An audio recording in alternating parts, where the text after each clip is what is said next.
Chicago, 1950. Brilliant physicist Rosalind Porter breaks gender barriers at the Manhattan Project's metallurgic lab.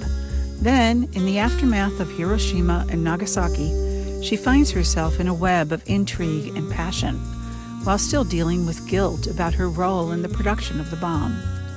Silence and secrets are always interesting. The novel Atomic Love is a page-turner, and the fifth book by author Jennie Fields. We spoke to Jennie about the writing life and about her new novel of love, desire, and betrayal.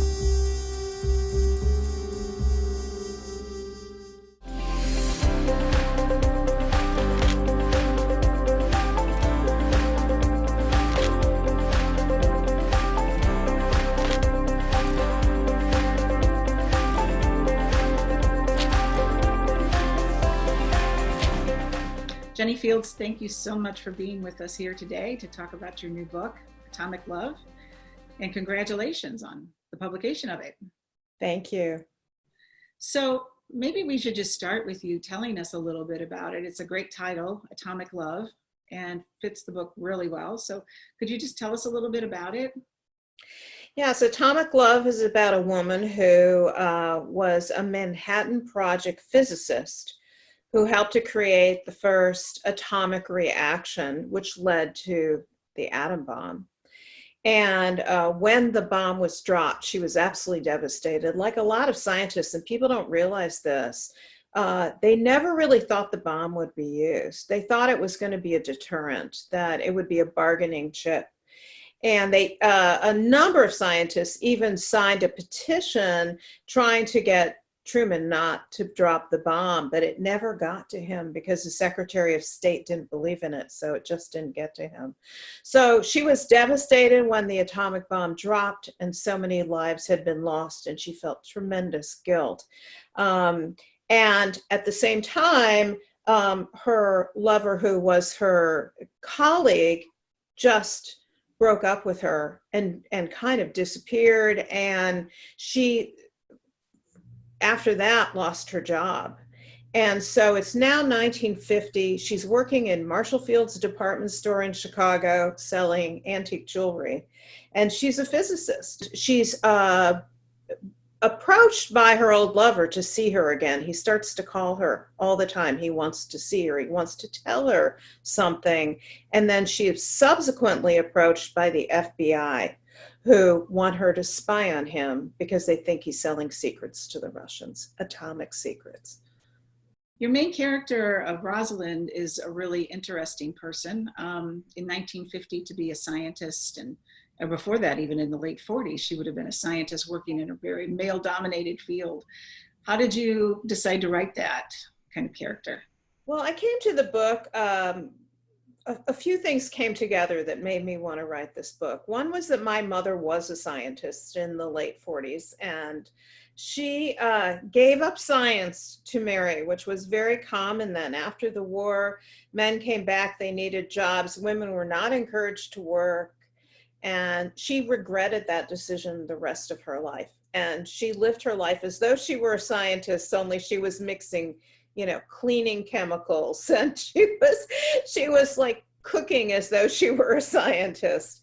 And so that was one thing. I wanted to write about a female scientist at a time when there really weren't very many female scientists.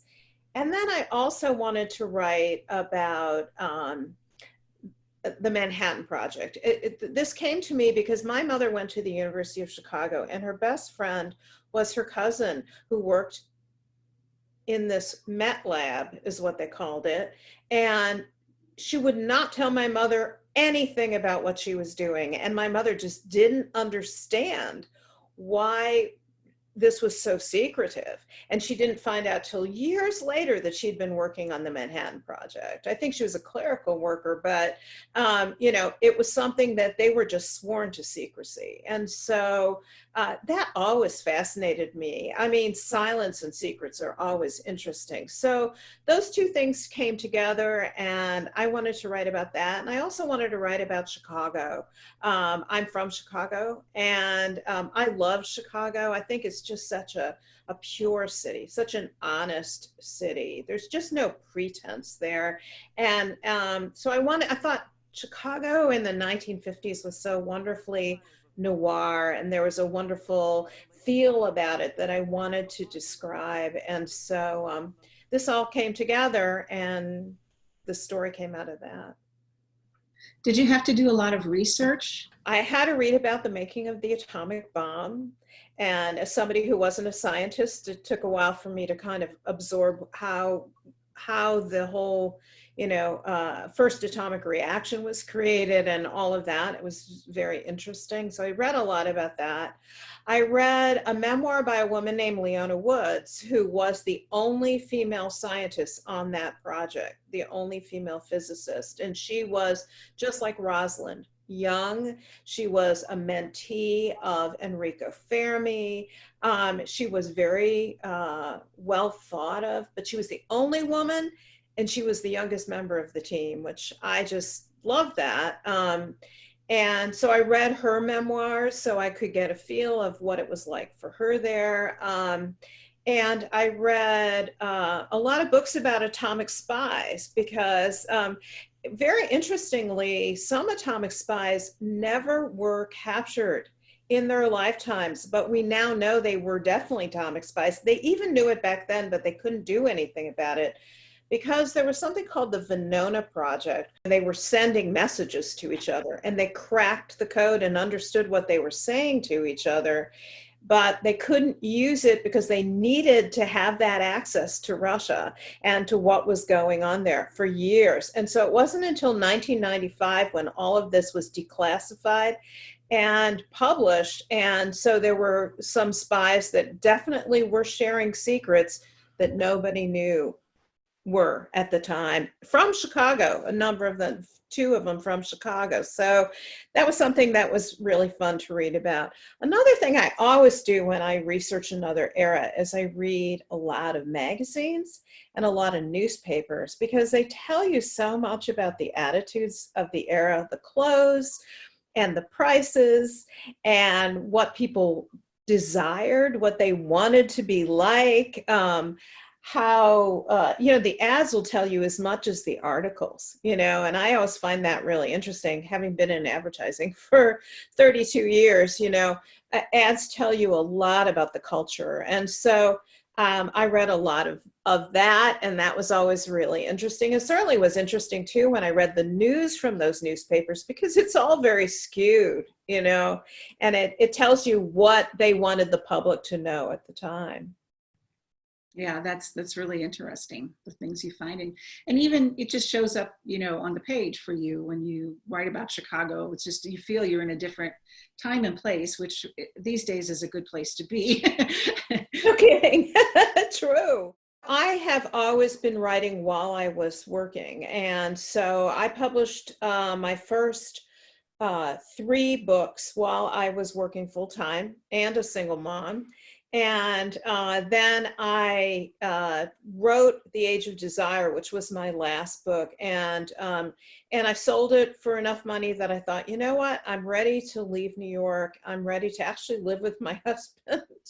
And so I came here, and I wasn't sure I would like Nashville, but actually it's such an amazing writers community here. And I've enjoyed it so much. I mean, I've made so many wonderful writing friends. In all genres, and it's been really terrific that way. Well, I'd like to just take a minute to read one of the reviews that's by somebody else who lives in Nashville, Ann Patchett. Right. Ann Patchett, many of the viewers will probably know. And am I correct? She has a bookstore there. Anne and Karen Hayes started a bookstore called Parnassus, and it's been tremendously successful and really the center of the community here. Everybody goes to the readings. You've never seen such well-attended readings in your life. So here's what Anne has to say. Atomic Love is a novel of science, love, espionage, beautiful writing, and a heroine who carves a strong path in a world of men. As far as I'm concerned, there's nothing left to want. So great review there. And I'll just read one more by Delia Owens, who many people are probably familiar with from her book, Where the Crawdads Sing, which has been on, I think, the bestseller list for quite some time. 2 years. 2 years. Oh my Yeah. goodness. A highly charged love story that reveals the dangerous energy at the heart of every real connection. The power of separation and loss propels atomic love into unexpected orbits of intrigue and conspiracy, as riveting as the science they study. So another great review, and there's many more. If they talk about, especially Delia's, about the love story that's part of the book. It's really kind of a triangle, isn't it? Between the two main male characters and Rosalind. Right. It is a love triangle. I think most people think of love triangles as one man and two women, and I think of it as one woman and two men. Yeah. Word. When I was reading this, not only did I feel as if I was escaping, but I started to wonder about the, in the context of where we are today, like with Me Too and all of these, a lot more awareness and women in the workplace not, tolerating things that used to be tolerated. Did you have any of that in mind when you wrote? Well, I wanted, to talk about what it was like for a woman in a workplace like that. I don't know if you remember, there's a little section where she realizes that if she speaks loudly and in a woman's octave, especially when she gets upset, her voice goes higher and higher, then nobody hears a word she says. And they just ignore her. And I experienced this myself in advertising, and I wanted to be heard. So I learned the more upset I got, the more I lowered my voice and lowered my volume. And I learned that by doing that, people would lean forward because they wanted to know what I was saying. And it worked so much better. And it gave me a power I didn't know I could have. And so I wanted to tell that story for Rosalind because, at first everyone pretty much ignores her. She's in a group of men. She's the only woman. And I wanted her to find her own power in that group and to get them to pay attention to the things that she could see that sometimes the men couldn't see. And the men are really well-drawn characters. Can you tell us a little bit about them? There's Weaver and then there's Charlie. Two men. Right. So Weaver is, he is a charming, handsome Brit who comes to America to work on the Manhattan Project. And he immediately kind of grabs up Rosalind and they fall in love, and she thinks they're in love and everything's going great. And then very precipitously, he drops her and betrays her. And she doesn't understand why, but there's a lot of reasons why she doesn't understand why. There's secrets behind his actions. And, I think he really does love her. And that's what the book begins to reveal as you read it. I didn't want anyone to be a villain. I don't think there are, well, maybe there are. I'm beginning to believe there are villains in the world. I didn't used to think so. But there are not that many people who are true villains. They do things for reasons. And in his case, he had some very complex reasons about why he did what he did. Charlie is very different. Charlie is a person who's been through real hell. I mean, he was in a prisoner of war camp in Japan for a number of years, where he was horribly tortured and, almost died, and had people around him dying all the time. And he is a very wounded person emotionally and physically. And he's somebody who, is trying to make his way in the world, trying to get past this horrible experience, but really suffering from PTSD. And so, but at the same time, with all he's been through, he's got this very perfect moral compass. He knows what he believes. He knows what he wants to have happen. And he has a sort of inner patience that somebody who's suffered as he has can find, that many people can't find. And so he's just really a very, very different person from Weaver. So she's got two choices to make. They're not as obvious a choice as you might think, but. Right. Right. Did you think about at all, one thing I thought about when I was reading about Charlie's experiences in the POW camp was sort of, that made it another interesting layer to the book, I felt, because here Rosalind worked on this process that made this bomb that ended the war, yet she feels conflicted about that. And then, you know, here's this person who she becomes interested in who suffered badly at the hands of the Japanese. So it's like this morality question comes into play, or ethics, I guess. Yeah, well, I think there is no black and white with questions like this. Was it right to drop the bomb? I mean, my heart tells me it probably wasn't right to drop the bomb, that they might have been able to get out of the war, make Japan surrender eventually. They were in very bad shape by the time the bomb was dropped. Did they have to drop it twice? You know, and I don't think that there are clear answers to most important questions. And so I wanted to leave it up there for the reader to decide. Another question about what we see today with a lot of people being suspicious of science. What would you think Rosalind would say about something like that? I have thought about that very thing. I think she'd be horrified. I think she would not understand at all why people don't believe in science right now. I don't understand at all why people don't believe in science right now. But in the 1950s, it's important to note that science was king. 1949, Jonas Salk invented the polio vaccine. Children were becoming crippled all over the country, sort of mysteriously and suddenly. And people, you know, many of them died, or they would be in iron lungs for the rest of their lives, or, you know, they were crippled forever. And, you know, Jonas Salk came up with this vaccine, and the world was all right again. People believed in science. Science would solve the problems of mankind. Now we know mankind creates most of its problems, but, you know, we have never needed science more than we need it now. And the fact there are people denying science out there really offends me. As the daughter of a scientist, particularly, it offends me. I want to circle back to you talking about being a single mother with children, working full-time and writing. What was that like? It was very intense. Thank heavens I had a lot of energy back then, which I don't have that much now. But, you know, I remember getting up at 6:10 every morning so I could walk my daughter to school.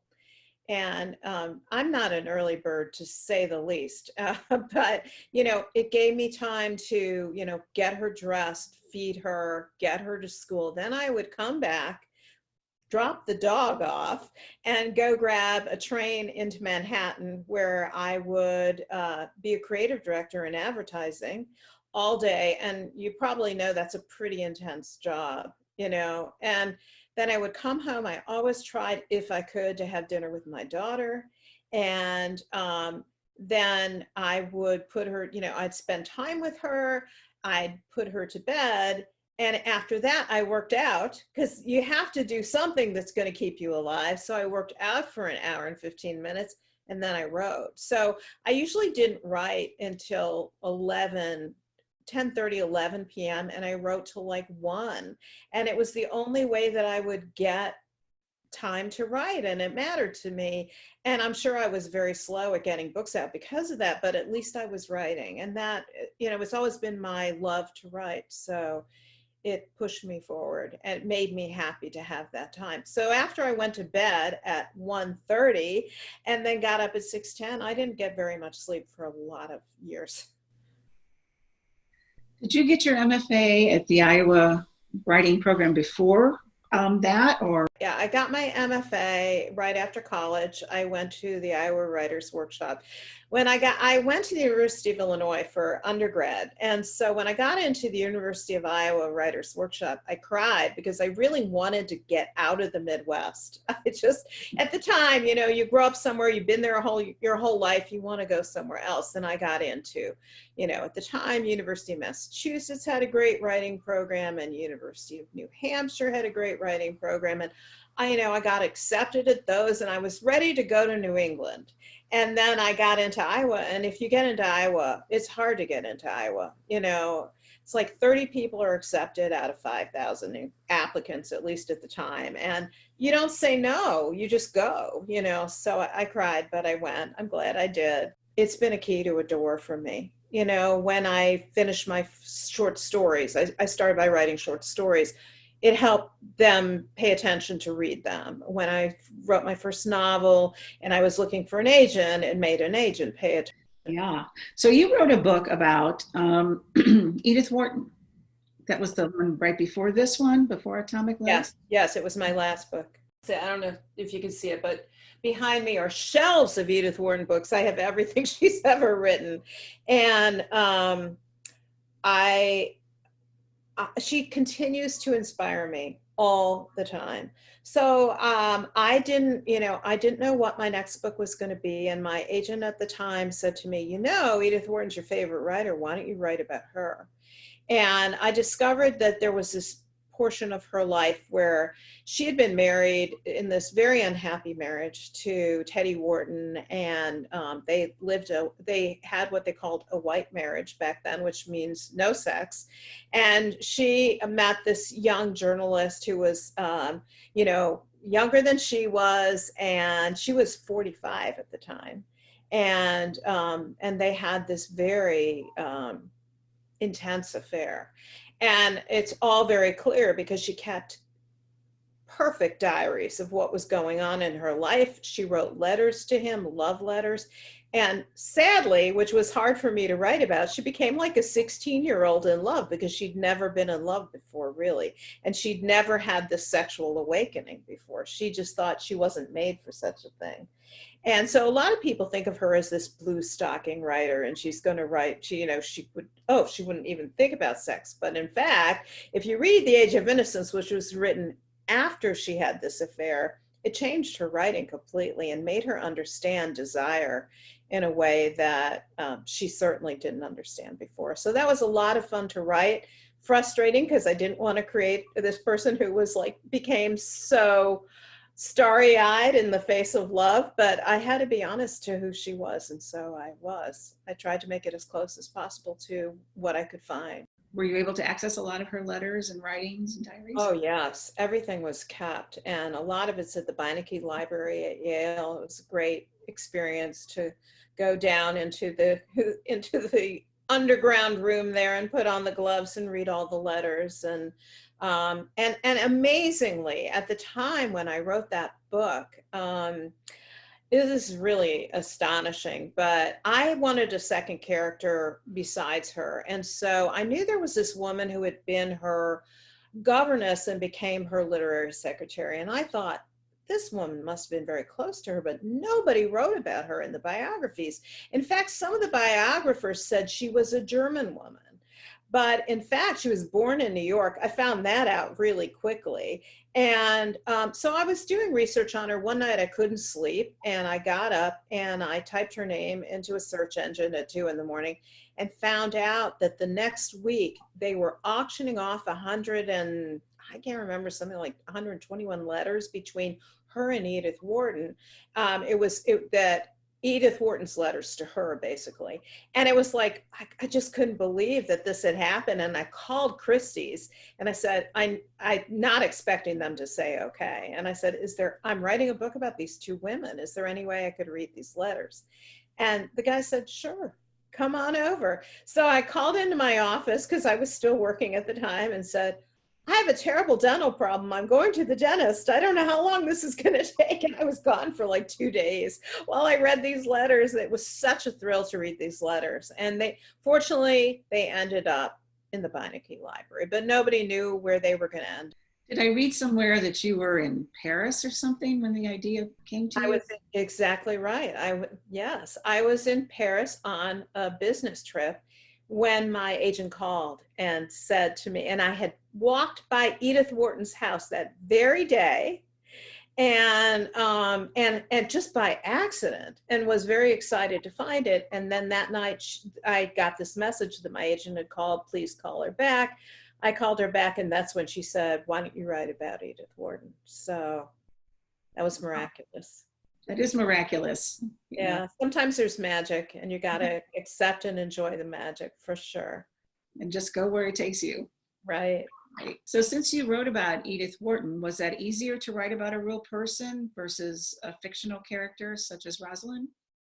You know, it really was my choice this time not to write about a real person, because as much as I absolutely loved writing about Edith, and there's something terrific about actually having the arc of a real life to work off of, at the same time, it gave me no freedom to make her do other things or to discover other things. And so I love that I had that experience, but in Atomic Love, I wanted to create my own characters and have them live their own lives. And it was extremely freeing to do that and to not have to, you know, refer back to letters or to biographies and say, did that happen? Oh, would that have happened?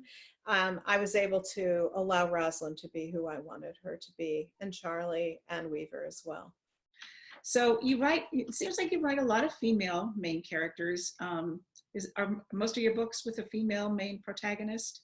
I would say there's always a female main protagonist, but sometimes there's also male points of view, like Charlie. I'm in Charlie's head in a good portion of the book, as I am in some of my other books where I'm also in male characters' heads. I try to make them a kind of a different point of view. I try to be as accurate as I can to what a male point of view might be. So what is your writing process now that you're not in advertising and raising young children? You know, you'd think I'd write faster, but actually I've become a slower writer as I've gotten older because I am more careful, I think. And you have to shut your inner editor up sometimes because it gets in the way. I generally write in the afternoons now. I do errands and other stuff and emails and get them out of the way in the morning. And then after lunch, I usually take a real quick nap, and I always took a nap. Even when I was in advertising, I took a nap. And then I have a cup of tea and I start to write. And my best time for writing is actually about 5 o'clock, which is usually when I have to stop and make dinner. And I'm always really annoyed by that. So if it's going really well, I just don't stop and make dinner. But I really can't write for more than 3 hours. I mean, I'm burned out at 3 hours, unless I've hit something. You know, if I've opened up a box and there's just all this stuff in there and I must write about it. Sometimes you can have these wondrous moments where you could write for hours and not stop, but that's generally not the case. And, you know, Ann Patchett once said to me, and I thought this was so brilliant and so true. She said, you know, there's the times when you just feel like you're just inspired and it just pours out of you and it's just wonderful and it really is good. And then there's the times you just hammer and hammer and hammer away at it and you know it's not good, but you're going to change it, you're going to fix it, and in the end you can't remember which was which. And she's right. I mean, you really can't, which is why you have to hammer away at it when those rare moments of true, you know, muse and inspiration don't come along all the time. You just got to work. Are you and Anne friends? I kind of picture you two hanging out together or something. We hang out a lot together. She lives down the block from me and we walk our dogs pretty much every night together. So we say, how was your writing day? How was your writing day? Well, Jennie Fields, thank you so much for being with us today. It was a great pleasure to talk to you about your new book, Atomic Love. Thank you.